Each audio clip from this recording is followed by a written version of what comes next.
Oke. Halo semuanya, selamat malam. Kami dari kelompok 9 sama Lona yang dibimbing oleh Kak Widya dan Kak Neo akan melakukan diskusi tentang kekerasan seksual yang merupakan salah satu penugasan dari PKKMB UNES 2022. Sebelum masuk ke pembahasan, perkenalkan, nama saya Valentin Febrianti Marlesa dari Pendidikan Akuntansi, selaku moderator dari sesi diskusi kali ini. Mulai diskusi dan pertukaran opini, mari kita semua sama-sama mendengarkan pengertian singkat kekerasan seksual yang sudah dibuat oleh salah satu teman kita Sekar dan akan dibawakan oleh Lucy. Kepada Lucy, waktu dan tempat kami persilakan. Sebelumnya, terima kasih Mbak Valen. Perkenalkan, nama saya Lucy Murdiani dari Fakultas Jurusan Pendidikan Bahasa dan Sastra untuk menjelaskan tentang definisi kekerasan seksual beserta dengan grafik jumlah korban di Indonesia per tahun. Next.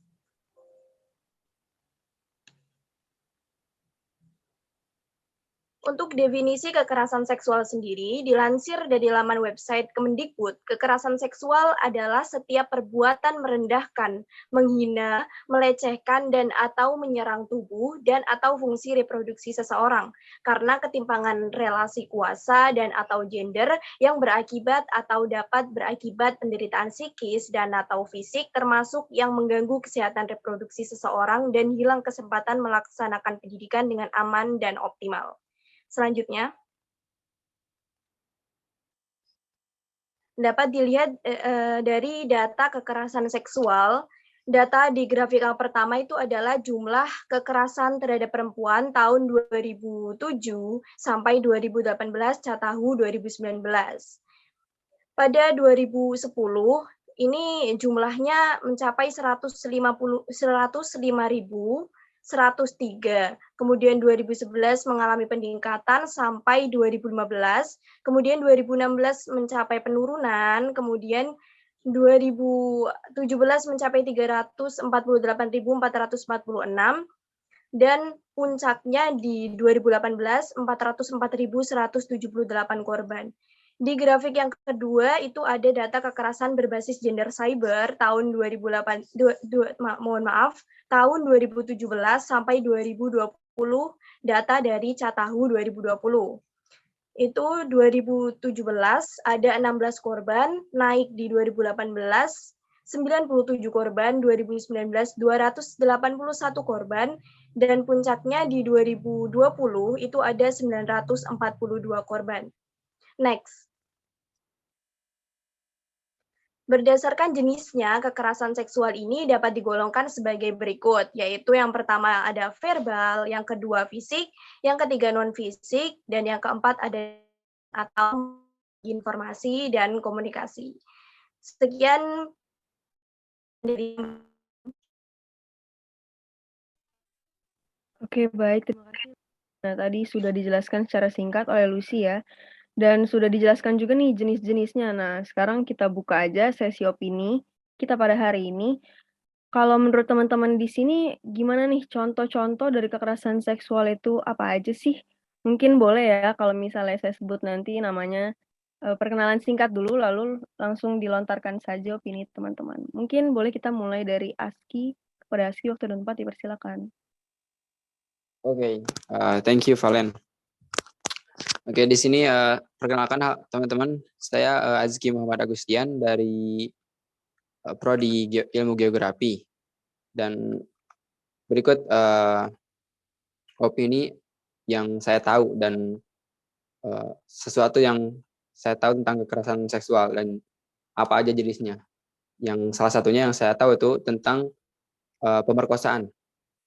Nah, pemerkosaan ini merupakan jenis serangan seksual yang biasanya melibatkan hubungan seksual yang dilakukan terhadap seseorang dengan tanpa persetujuan. Jadi dengan pemaksaan gitu. Dilakukannya dengan pemaksaan si korban gitu. Dan perbuatan tersebut dapat dilakukan dengan kekerasan fisik, dengan cara pemaksaan, penyalahgunaan wewenang, atau terhadap orang yang tidak mampu memberikan persetujuan yang sah, seperti orang yang lumpuh, yang buta, yang tidak sadarkan diri, atau orang-orang lain yang mempunyai kekurangan.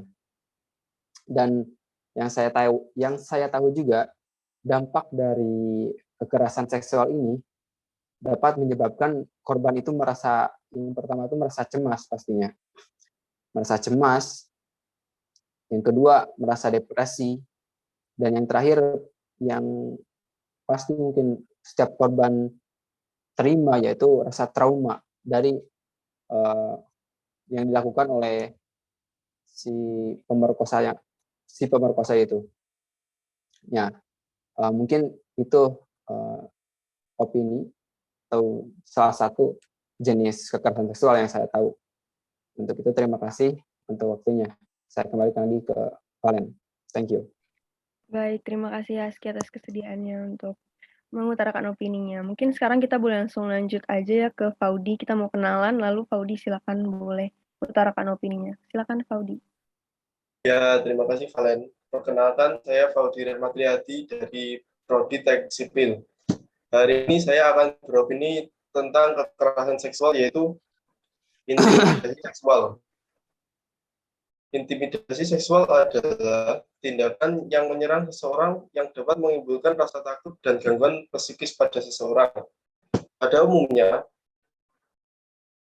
korban pelecehan seksual atau kerap yang mengalami intimidasi seksual akan mendapatkan gangguan secara psikis yang dapat menghilangkan kepercayaan diri serta dapat menimbulkan rasa trauma. Itu saja yang saya tahu tentang intimidasi seksual. Terima kasih atas waktunya. Saya kembalikan kepada Valen. Oke, terima kasih Faudi. Selanjutnya kita mau dengar opini dari teman kita Asti. Kepada Asti, waktu dan tempat dipersilakan. Oke, terima kasih Valen atas waktunya. Sebelumnya, perkenalkan nama saya Asti Hanafi dari Prodi Pendidikan IPS. Menurut saya, kekerasan seksual ada beberapa jenis. Di antaranya yang saya ketahui adalah pelecehan seksual. Nah, pelecehan seksual itu sendiri adalah suatu tindakan yang tidak diharapkan, sehingga menyebabkan seseorang merasa tidak nyaman, merasa risih, dan terganggu, serta dilakukan dengan cara memaksakan sesuatu yang bersifat seksual. Penyebabnya seringkali diawali dengan pelaku yang merasa memiliki kekuasaan lebih terhadap korban dan keinginannya mencari kesempatan. Nah, pelaku pelecehan seksual sering menganggap hal ini itu sepele dan hanya sekedar guyonan. Padahal sebenarnya ini itu adalah masalah yang sangat serius.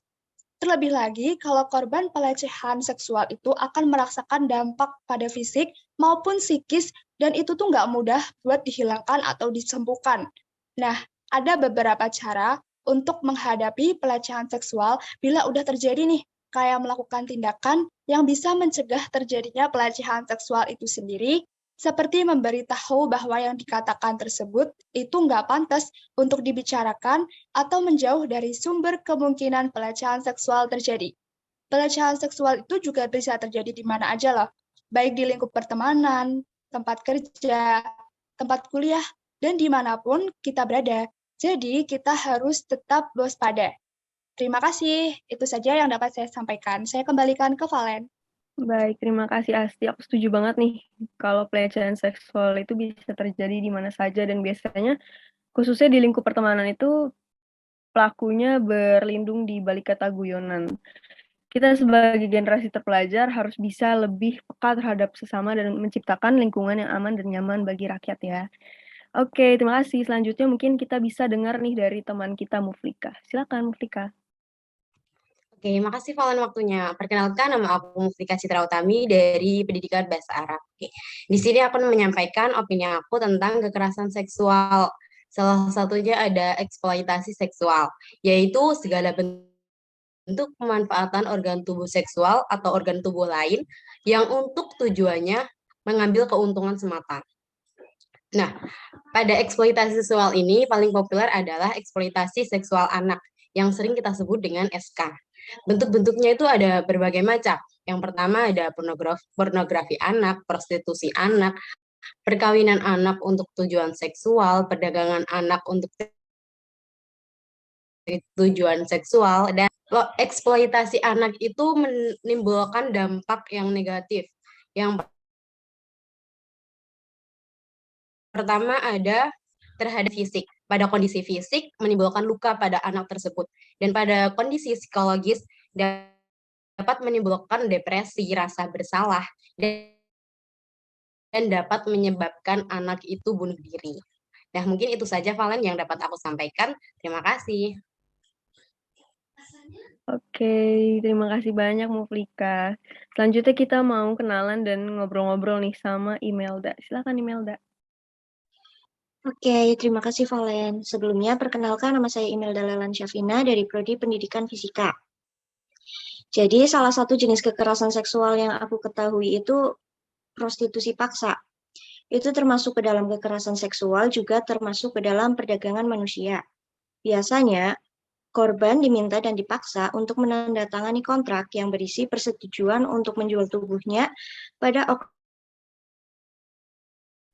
Nah, di sini aku dapat data dari internet nih. Menurut kantor PBB, urusan obat-obatan dan kejahatan, 72% korban perdagangan manusia di dunia adalah perempuan dan remaja putri. Dalam kasus-kasus yang melibatkan perempuan, 83% terkait eksploitasi, 13% kerja paksa, dan 4% untuk tujuan lain. Ternyata korban prostitusi paksa ini bukan cuma perempuan loh. Ada juga korban laki-laki yang jumlahnya tidak lebih banyak dari perempuan, yaitu 82% diperdagangkan untuk kerja paksa, 10% eksploitasi seksual, 1% untuk penjualan organ, dan 7% untuk tujuan lain. Mungkin dari saya segitu aja. Waktu dan tempat saya kembalikan lagi ke Valen. Terima kasih.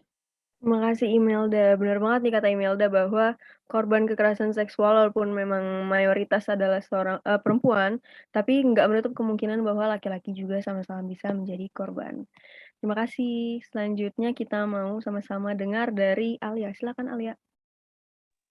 Oke, terima kasih Valen. Sebelumnya perkenalkan nama aku Alia Aulia Rahma dari Prodi Pendidikan Akuntansi. Salah satu kekerasan seksual yang saya ketahui yaitu ada perbudakan seksual. Menurut KBBI, budak itu adalah kesuruhan raja. Jadi, perbudakan seksual adalah kondisi di mana seseorang disuruh secara paksa untuk melakukan kegiatan seksual. Kemudian di sisi lain juga perbudakan seksual itu mencakup situasi di mana perempuan dewasa atau bahkan anak-anak dipaksa untuk menikah atau memberi pelayanan rumah tangga yang melibatkan kegiatan seksual secara paksa. Seperti yang kita ketahui juga, dahulu kan Indonesia dijajah oleh Jepang.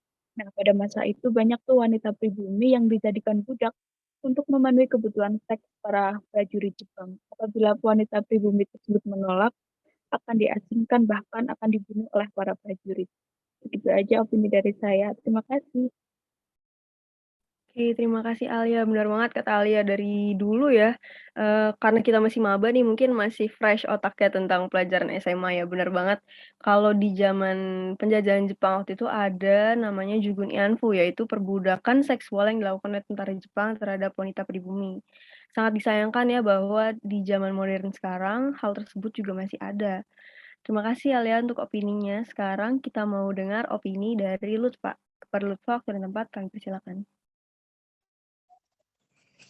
Sebelumnya, terima kasih kepada Kak Valen. Di sini perkenalkan, saya Lutfa Janani dari Prodi Pendidikan Kimia.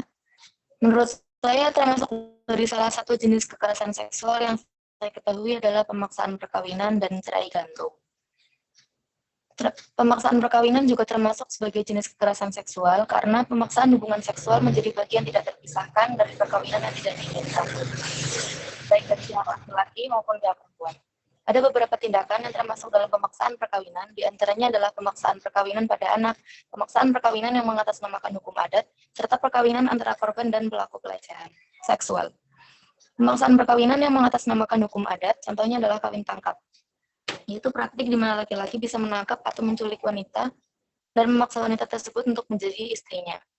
Menurut saya, hal ini sangat merugikan pihak wanita, karena di posisi tersebut, wanita tidak diperbolehkan menolak atas alasan hukum adat. Contoh lainnya adalah perkawinan paksa untuk menjaga nama baik pihak wanita. Hal ini terjadi jika suatu pasangan berkencan dan ada hal lain yang tidak disetujui oleh pihak wanita, maka mereka harus segera menikah. Pihak laki juga tidak bisa menolak dengan alasan hukum adat. Sedangkan cerai gantung sendiri dapat diartikan dengan ketika perempuan dipaksa untuk terus berada dalam ikatan perkawinan, padahal dia ingin bercerai. Namun gugatan cerainya tidak diterima atau ditolak dengan berbagai alasan, baik dari pihak suami maupun otoritas lainnya. Dan hal ini sangat merugikan pihak istri karena dia bisa mendapat perlakuan hubungan seksual secara paksa, sedangkan gugatan cerainya tidak disetujui. Mungkin itu saja salah satu jenis kekerasan seksual yang saya ketahui. Selanjutnya saya kembalikan kepada Kak Alif. Terima kasih. Baik, terima kasih Lutfa atas kesediaannya.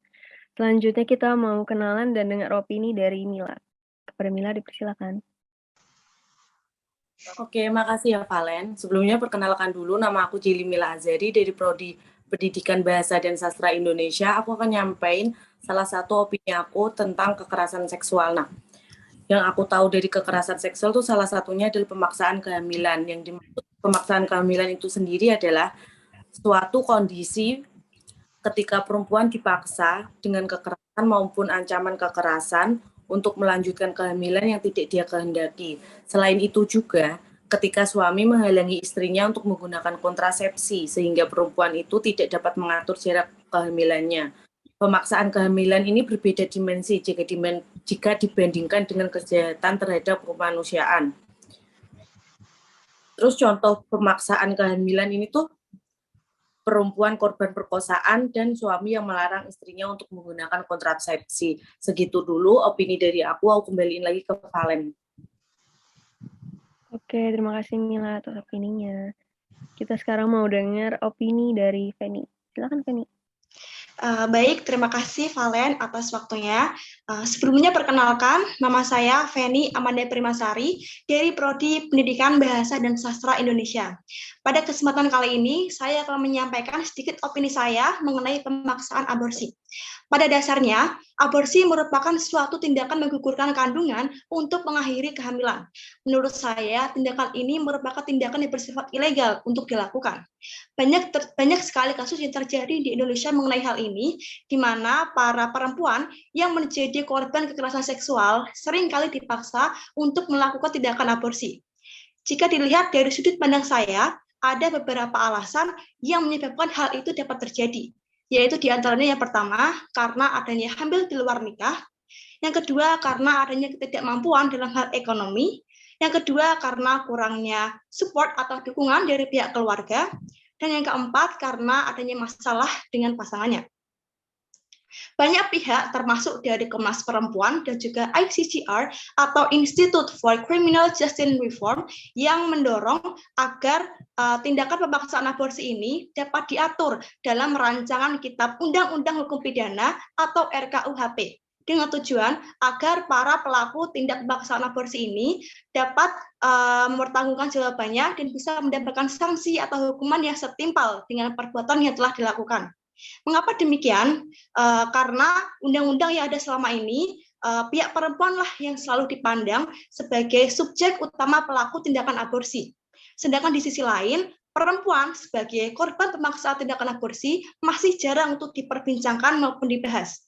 Cukup sekian opini yang dapat saya sampaikan. Untuk waktu dan tempatnya, saya persilakan lagi ke Valen. Terima kasih. Oke, aku setuju banget nih sama Feni, karena di dalam kasus ini terlalu menitik beratkan kepada perempuan, padahal pelaku dari kehamilan yang akhirnya berujung pemaksaan aborsi ini dia lebih dapat spotlight ya dibanding wanita yang menjadi korban. Terima kasih sebelumnya Feni untuk opininya.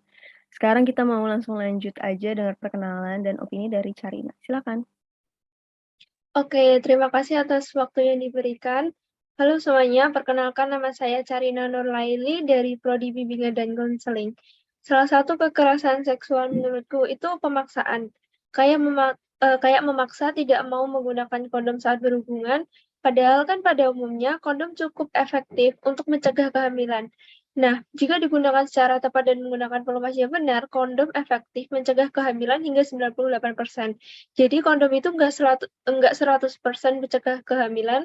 Resiko kehamilan masih tetap ada meski hubungan intim dilakukan dengan kondom.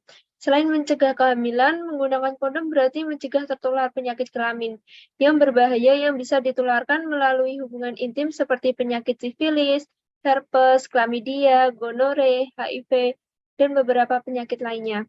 Terus yang kedua itu pemaksaan kontrasepsi dan sterilisasi. Padahal kan berdasarkan dokumen RUU TPKS nih, pemaksaan kontrasepsi dan sterilisasi menjadi 2 di antara 9 jenis tindak pidana kekerasan seksual yang diatur dalam undang-undang. Merujuk undang-undang tersebut, seseorang yang memaksa orang lain menggunakan alat kontrasepsi hingga menyebabkan orang itu kehilangan fungsi reproduksinya sementara waktu dapat dikenakan pidana penjara maksimal 5 tahun dan denda 50 juta. Itu aja sih opini aku. Terima kasih atas waktu yang diberikan. Aku kembalikan ke Valen. Oke, terima kasih Carina. Kita langsung lanjut aja mau dengar dari Amelia. Silakan Amelia.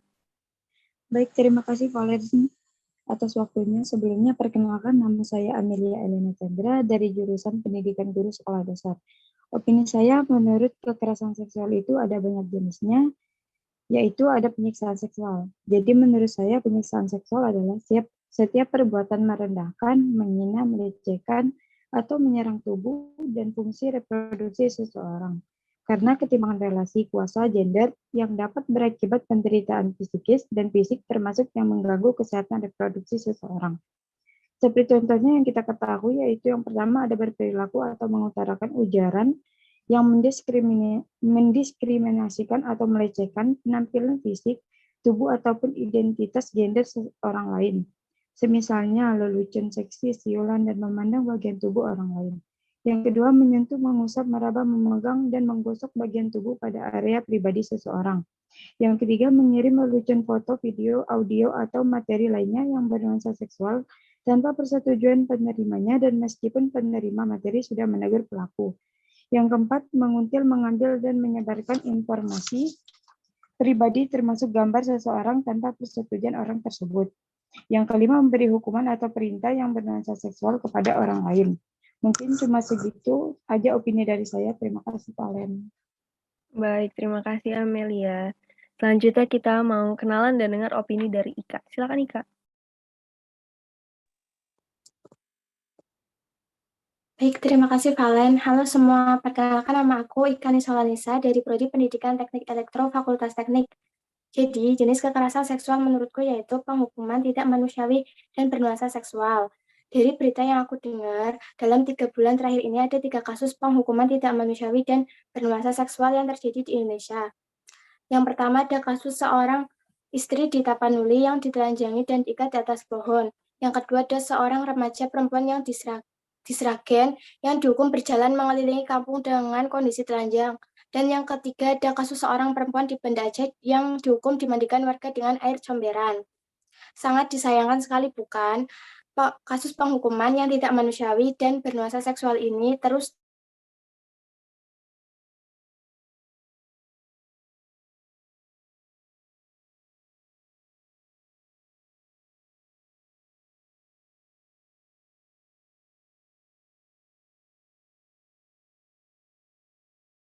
(1998).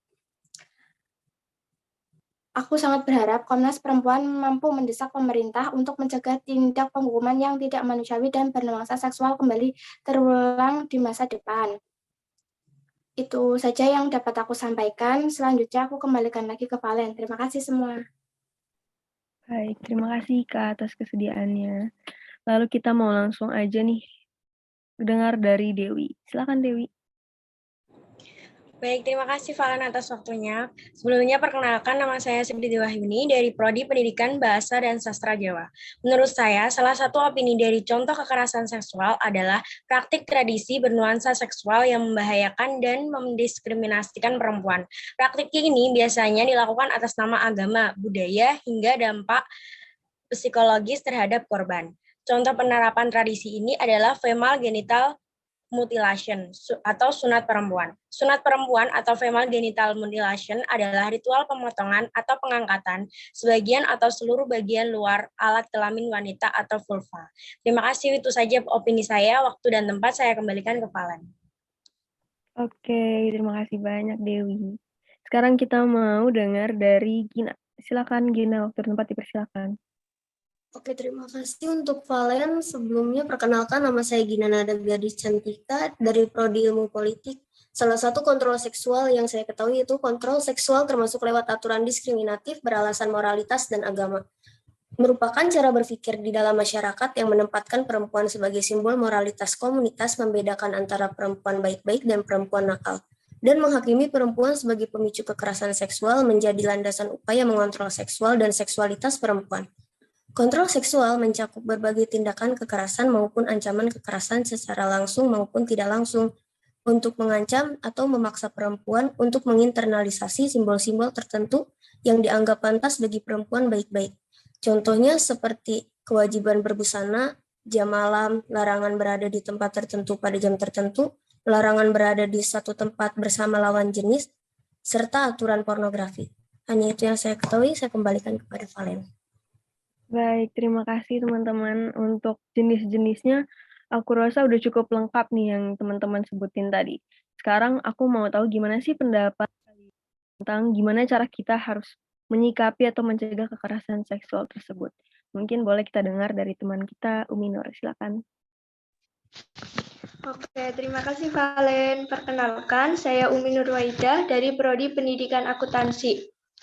Jadi dari penjelasan-penjelasan tersebut bisa disimpulkan bahwa mungkin mayoritas korban dari kekerasan seksual memang perempuan, namun laki-laki juga bisa saja menjadi korban.